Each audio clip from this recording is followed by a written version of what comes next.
ভিডিওটি ক্লিক করার জন্য বেঙ্গল কোচিং 09 চ্যানেলের পক্ষ থেকে তোমাদের সকলকে স্বাগত। যে সমস্ত ছাত্র এবং ছাত্রীরা যারা এই বছর উচ্চ মাধ্যমিক পরীক্ষা দিচ্ছ, তোমাদের জন্য এই ভিডিওটা খুবই গুরুত্বপূর্ণ হতে চলেছে।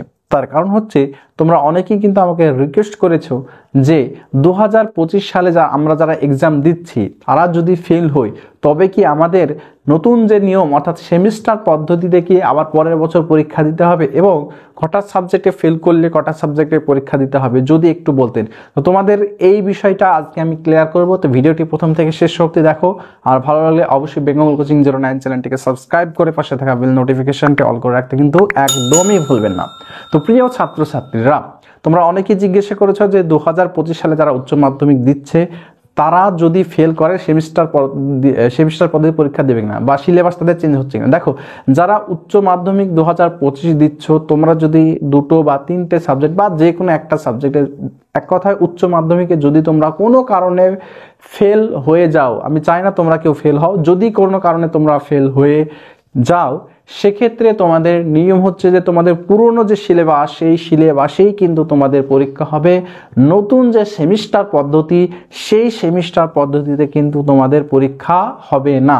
অনেকেরই এই দ্বিধাদ্বন্দ্ব রয়েছে যে স্যার তাহলে নতুন তো সিলেবাস তো চেঞ্জ হয়ে গেছে, তাহলে কি আমরা নতুন দেব? দেখো, তোমাকে একটা কথা বলে রাখি, তুমি যেই বছর রেজিস্ট্রেশন করেছো, যেই সিলেবাসে রেজিস্ট্রেশন করেছো সেই সিলেবাসেই কিন্তু তোমার পরীক্ষা হবে, অন্যথায় অন্য কোনো সিলেবাসে তোমার পরীক্ষা হবে না। অর্থাৎ তুমি 2025-এর যে সিলেবাস সেমিস্টার হচ্ছে তার আগে কিন্তু রেজিস্ট্রেশন হচ্ছে, সেই রেজিস্ট্রেশনে মানে সেই সিলেবাস অনুযায়ী তোমাকে কিন্তু পরীক্ষাটা দিতে হবে। নতুন সেমের যে নিয়ম রয়েছে সেই নিয়ম তোমার ক্ষেত্রে লাগু হবে না। তো বোঝা গেল। তার কারণ তোমাদেরকে একটা কথা বলে রাখি, ধরো তুমি একজনের জমি কিনলে, ঠিক আছে, একজনের জমি কিনলে কোন একটা বছরে তোমাকে হয়তো বলা হলো যে এই জমিটা, ঠিক আছে, হয়তো বললো যে এই জমিটা তুমি পাবে। দেখা গেল যে তুমি জমি কেনার পর রেজিস্ট্রি হয়ে গেছে, কিন্তু দেখা যাচ্ছে যে সেই জমিটা তুমি পেলে না ওই বছরে। 2-3 বছর পরে হয়তো কোনো কারণ তুমি কেস নড়ে ওখান থেকে আবার ধরো ওই জমিটা যখন তুমি কেসে জিতে গেলে কোনো কারণে, তোমাকে কি ওই জমিটা বাদ দিয়ে কি অন্য জমিটা দেয়া হবে? নিশ্চয়ই কিন্তু দেয়া হবে না। ঠিক একইভাবে তুমি যদি উচ্চ মাধ্যমিক 2025-এ ফেল করো সেক্ষেত্রে তোমার পুরনো সিলেবাসেই কিন্তু এক্সাম হবে। এবার আরেকটা প্রশ্ন রয়েছে, যদি আমি একটা সাবজেক্ট, দুটো সাবজেক্ট বা তিনটে সাবজেক্টে পরীক্ষা দিই সেক্ষেত্রে আমার কিভাবে দিব এবং কটা সাবজেক্ট আমাকে পরের বছর পরীক্ষা দিতে হবে। তো এই নিয়ে কিন্তু আমার বিস্তারিত ভিডিও আছে, তোমরা আমার ইউটিউবের হোম পেজে গেলেই সেই ভিডিওগুলো দেখতে পাবে, ঠিক আছে। আমি ডিসক্রিপশানে যতটুকু পারবো লিঙ্ক দেওয়ার চেষ্টা করব। তো দেখো, তাও একটু বলে দিই, এখন আমি বিস্তারিত আলোচনা করেছি। যদি তুমি একটি সাবজেক্টে ফেল করো সেক্ষেত্রে তোমাকে পরের বছর একটি সাবজেক্টে পরীক্ষা দিতে হবে।